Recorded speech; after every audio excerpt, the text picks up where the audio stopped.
13 young adults who were paralyzed in sporting or traffic accidents have had movement in their hands restored through pioneering nerve transfer surgery, enabling them to feed themselves, hold a drink, write and in some cases return to work.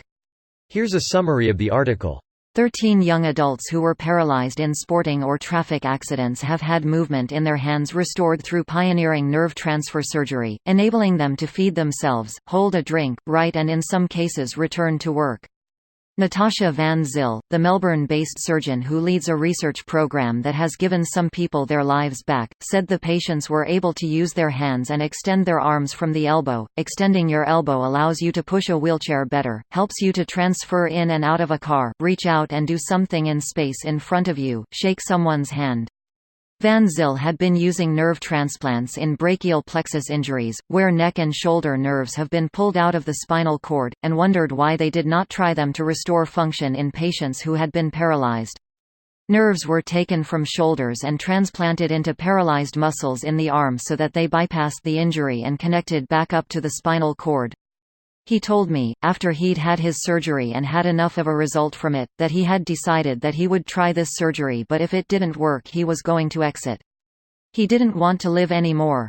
His was a very high level of injury, but he got enough out of what we did for him, which was a combination of tendon and nerve transfers, for him to start to work again at home, to be able to take a young family member out to the movies independently and handle the money, get the tickets, get the popcorn. In a commentary published with the paper, Dr. Ida Fox from Washington University in the USA writes, "Stem cells and neuroprostheses could change the landscape of regenerative medicine in the future. For now, nerve transfers are a cost-effective way to harness the body's innate capability to restore movement in a paralyzed limb." In December 2015, he received a nerve and tendon transfer on his right side and nerve transfer on his left side. This post received a score of 30,601, with an upvote ratio of 97%.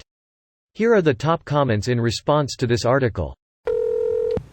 This honestly is amazing. So happy for these people, hope this surgery gets perfected and helps others soon.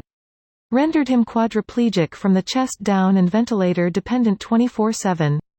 There are pacers that can be attached to the phrenic nerve to make his body breathe for him instead of a machine, but unfortunately his phrenic nerves were both severely damaged during the stroke, so this wasn't an option. A neurosurgeon in Boston cut nerves from between his ribs and spliced them to his diaphragm and implanted the pacers on the new nerves. After a long year and change of waiting for them to heal and fuse together, we got confirmation that the nerves took and the pacers allowed my son to breathe without a ventilator for 22 minutes a few weeks ago.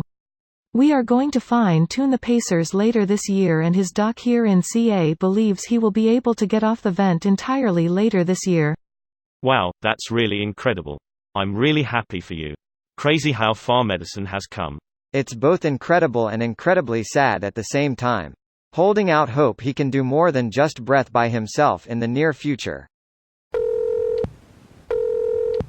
We need to be growing these nerves in a lab from their own cells. What with the knowledge we gain from utilizing discoveries with stem cells from murdering babies? We can't have that because my interpretation of a Bronze Age text that I haven't actually read says that it's evil. Edit, bad at words. Why would you respect a creed that persecutes gays, subjugates women, holds back life-saving medical advances, and destroys populations with HIV?